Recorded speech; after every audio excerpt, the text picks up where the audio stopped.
From the towering Wasatch Mountains of the American Southwest, we welcome you to this episode of Undiscovered Utah. This show focuses on the mysteries that surround the rugged, difficult, and sometimes deadly American Southwest. I'm your host, JB, and tonight I'm going to share with you the story of one of Utah's strangest ghost towns. It's not strange in a scary kind of way, but more in just how it came to be in the first place. Have you ever heard of a town called Iosepa? Well, if you haven't, sit back and I'll tell you the tale. Founded in 1889, the town of Iosepa wasn't a railroad town, nor was it a mining town. It was a town created strictly for members of the Church of Jesus Christ of Latter-day Saints, particularly those that had recently migrated to Utah from the Polynesian Islands, mainly the Hawaiian Islands. Now, keep in mind that Hawaii at this time was its own country and was not a state included in the United States of America. That didn't happen until 1959. So why were people from the Hawaiian Islands moving to Utah? Well, because of their religious beliefs. Missionaries from the Church of Jesus Christ of Latter-day Saints were sent to the Polynesian Islands starting in the 1850s.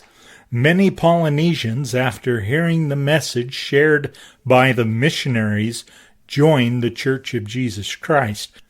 Much like the newly converted members in Europe, many of the Polynesians wanted to be close to other members of the church in Salt Lake City.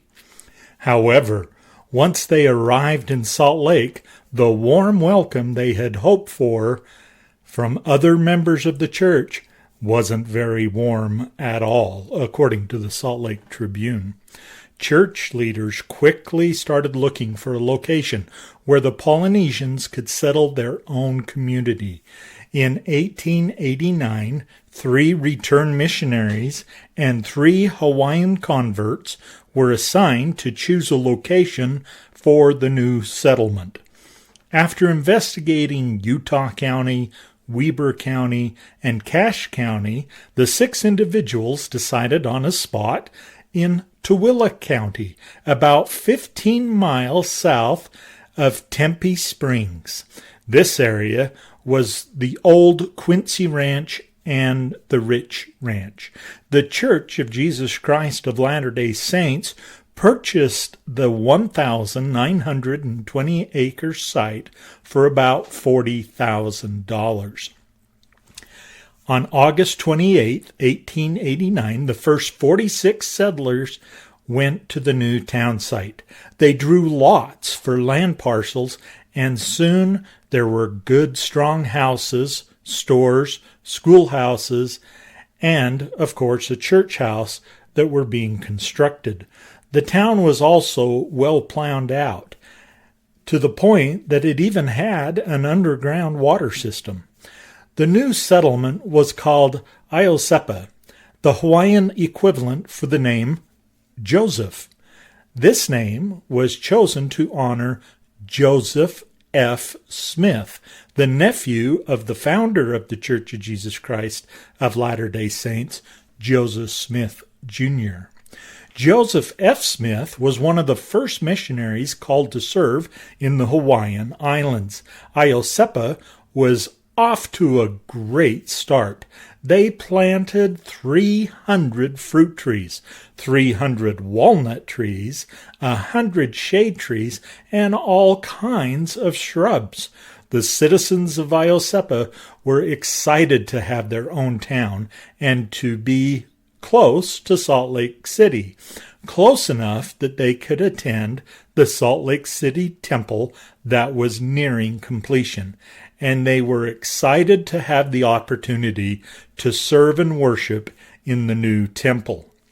In 1911, Iosepa won an award for being the best kept, most progressive city in the state of Utah. You could say that the Polynesians had fulfilled the prophecy of Brigham Young, wherein he said that the desert would blossom like a rose. The streets of Iosepa were lined with yellow, beautiful rose bushes, and this was definitely the desert.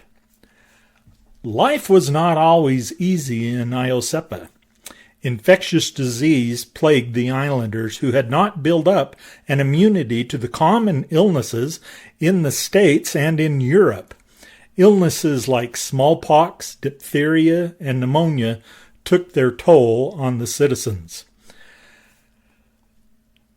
When cases of leprosy hit the newspapers, few outsiders wanted to have anything to do with the citizens of Iosepa.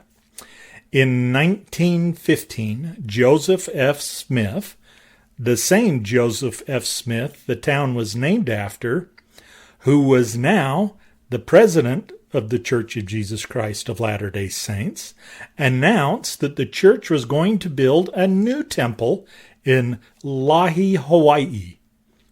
Never before had the church built a temple outside of North America. With this welcome announcement and the subsequent announcement that the church was willing to pay the passage for anyone who wished to move back to the islands but couldn't afford it, much of the population of Iosepa had left the town to go back to Hawaii. By 1917, Iosepa was officially a ghost town. 100 years after the town of Iosepa was established, President Gordon B. Hinckley, then a member of the Church of Jesus Christ of Latter-day Saints' first presidency, dedicated a monument at the Iosepa Cemetery of a bronze bust of a traditional Polynesian warrior. Today, thousands of people visit the old cemetery in Iosepa around Memorial Day to celebrate these brave, industrious, and very religious souls that literally gave up paradise to move to a valley called Skull Valley. Take some time and drive out and visit the old town site of Iosepa, Utah. See for yourself what these pioneers had to overcome. You'll know you've arrived when you see the Aloha sign. For more information on Iosepa, you can visit the website iosepa.net. That's IOSEPA.net.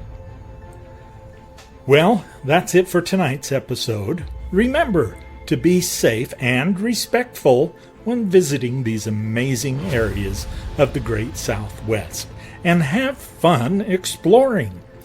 You can find us on the internet at undiscoveredutah.com or on Facebook, YouTube, and of course Instagram. Just search for Undiscovered Utah and be sure to click that follow button. Also, tell your friends about Undiscovered Utah. We would love for them to join this podcast also. Just tell them to search for Undiscovered Utah. If you have suggestions of topics for episodes that you would like to hear on Undiscovered Utah, send an email to info, I-N-F-O, at undiscoveredutah.com. info@undiscoveredutah.com, and we will look into your suggestions. Please join me next time as I share more about the Great Southwest. Good night, everybody.